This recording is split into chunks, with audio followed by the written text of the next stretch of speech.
Hi, I'm Jennifer Von Stein, and today I'm going to talk to you and show you how to create a Colorfield painting using the Atelier Interactive Professional Artist Acrylics.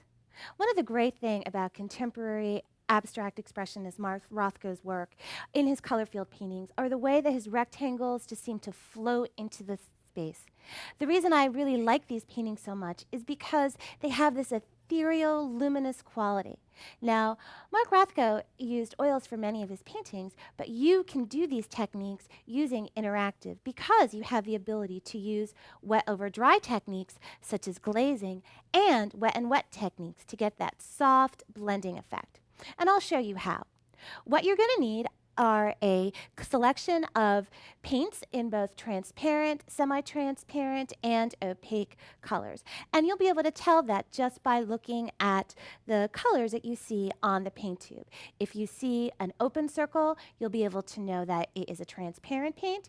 If you see something that is opaque and filled in, you'll know it's opaque. And if you see a circle that's half and half, you'll know that it's semi-transparent.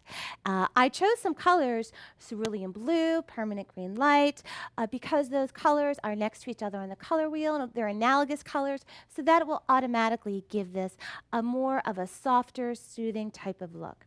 So I'm going to start first by putting a block of cerulean blue onto 2/3 down onto my surface. So I'm just using just some straight paint, and I'm going to just put down,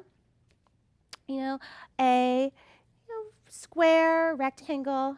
I'm not blocking this out exactly. I'm just kind of eyeballing it so I can keep it a little bit looser. I am varying my brush strokes because I do like to have a little bit of texture and a little bit of interest if you look at this painting close up. I don't want it to be so super smooth at this stage of the game.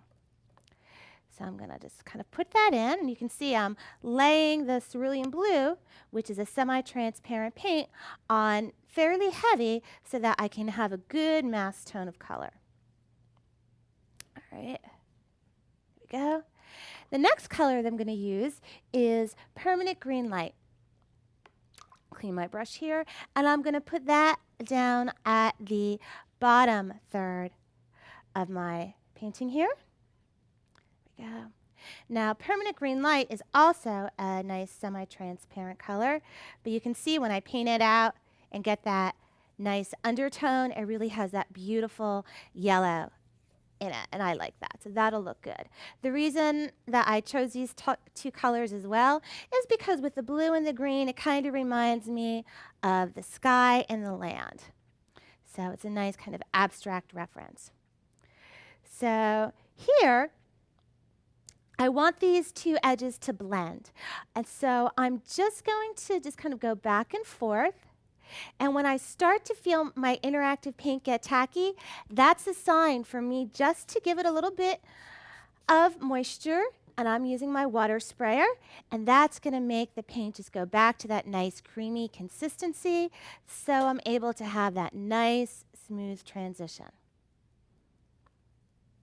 I don't want any harsh edges right now in this painting. Go, clean my brush off a little bit, and then I'm going to add some more permanent green light onto here. There we go. Build that color up.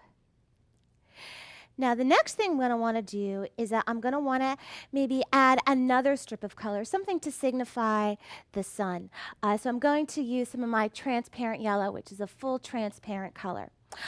Because my paint right now is still wet, I'm going to either set this aside, or in this case, I'm going to use my favorite studio tool, which is a hairdryer, to dry this real quick so I can overpaint. Because if I put wet paint right now onto wet paint, I'd obviously get into a blending situation, and that's not what I want to do. So I'm going to step back and dry this, and then I'll go on to the next step. Okay, I've dried my painting, and I've added just a little strip of transparent yellow. But I don't think it's quite enough, so I'm going to just put some more on top of it. And there we go. Got that on in here so that it can kind of symbolize the sun. Now, one of the things that I had mentioned that I liked about Rothko's work was the way that he was able to make those edges disappear. And this is why interactive is perfect to use in a painting such as this, because you can rehydrate the paint and control the edges. So I'm going to spray just a little bit. And as you can tell, my painting is definitely touch dry on the top where I didn't spray. But here, where I made it moist again, you can see that it's definitely has opened back up. So I'm going to take a little bit of this transparent yellow off, and look how easily that was able to blend. And that's just amazing. And that's something that can't be done with other acrylics. All right, so I've got an area which I like as my sky. I have an area that I like as my field, my grass area. But this really, it's very flat to me right now. So what I want to do is that I want to enhance this painting by doing some glazing techniques. And glazing is where I'm putting some transparent paint in a transparent, kind of film using some medium. I'm specifically using my slow medium. And I'm just going to apply these glazes on top of my dry colors. So I've made up some glazes already. And I used about 80% of slow medium to 20% paint. And I'm going to start with using some phthalo turquoise. Now, the glaze may look pretty dark, but you can always just kind of test it off to the side. And even though it's dark, I'll be able to just wipe some of this off. And I'm applying my glaze with a soft brush.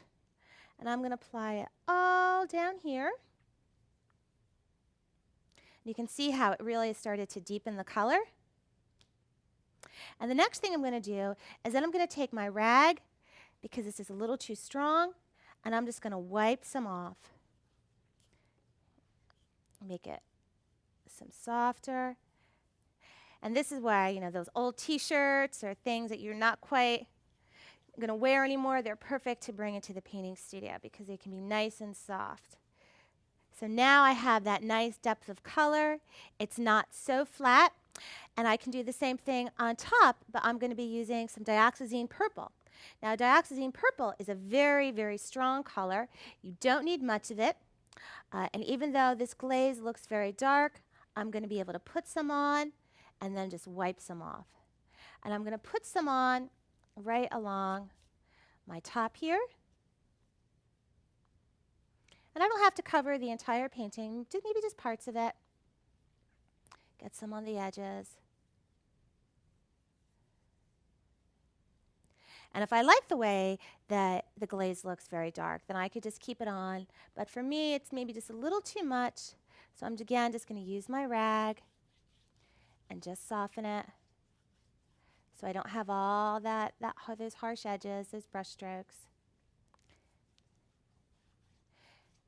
If I feel that my edges are too harsh, I can just use a little bit of water and spray real lightly. And then I can just kind of wipe some up. There we go. And I can continue to do this technique of applying glazes and deepening the colors, working wet and wet. I can do this with interactive as much as I want until I'm satisfied with this painting. Now, for more information on this technique or more information on interactive, please visit our website at www.chromaonline.com.